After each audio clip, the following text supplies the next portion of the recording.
अम्मा जी अब नहीं रहीं। मेरे अंगने में सज चुकी है अम्मा जी की अर्थी, और अर्थी पर लेट चुकी हैं अम्मा जी, और पास बैठी उनकी कोसी बहू रो रही है, आंसू बहा रही है। चार चीलो सब लोग अपने जाने देखे अपनी अम्मा जी को। आपको जाना होगा, अब क्या करोगे? नहीं, आप बिठा के रखोगे? और यकीन मानो, जितना दुख आपको हो रहा है उतना ही दुख मुझे भी हो रहा है, पर हम क्या कर सकते हैं? इन्हें ऐसे ही रखे क्या यहाँ पे? सरला भी अपनी माँ की मौत से मायूस हो चुकी है, तो अम्मा जी का बेटा, अरे वो तो होश ही खो बैठा है। पापा जी,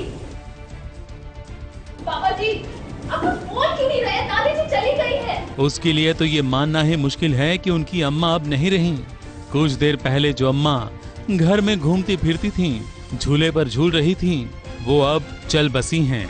440 वॉट का झटका तो मुझे लगा है। मैं मर गई हूँ, मैं ऊपर यमराज पे पहुँच गई हूँ। बहू रिया सबको समझा रही है कि अम्मा जी अब नहीं रही।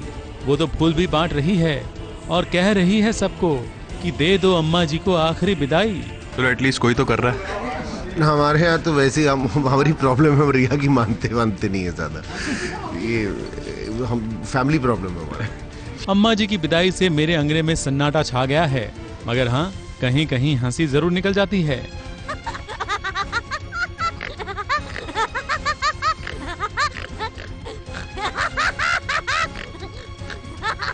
अम्मा जी अपने रोने वाली खुशियाँ को जाते जाते भी खुशियाँ देख के जा रही हैं। हाँ, वो मुझे थोड़ी ज़्यादा ही हंसी आती है सीन करते टाइम, अगर खुशियाँ से मेरी आंख मिट जाती है तो वो कुछ कम वो नहीं करती हैं, चाय भी नहीं देती। वो शॉर्ट के रो रहे हैं तो वो ऐसे करती है। हाँ, वो शॉर्ट के बीच में से ऐसे करके हंसाती है हमें, ऐसे करके हमको हंसाती है और हम हंसते हैं। हाँ। नहीं, शायद अब अम्मा जी वापस नहीं आएगी। अम्मा जी भले कहें कि वो अब जाकर ही रहेंगी, उनकी वापसी नहीं होंगी, लेकिन अम्मा जी नहीं रहेगी तो मेरे अंगने में की रौनक कैसे रहेगी? इसलिए अम्मा जी को वापस लौटना ही पड़ेगा। वो अर्थी से जाकर उठ खड़ी हो जाएंगी और अपनी ही फोटो पर चढ़े हार को देखकर और अपनी अर्थी को देखकर एक बार फिर गुस्सा करने लग जाएंगी। ये तय है।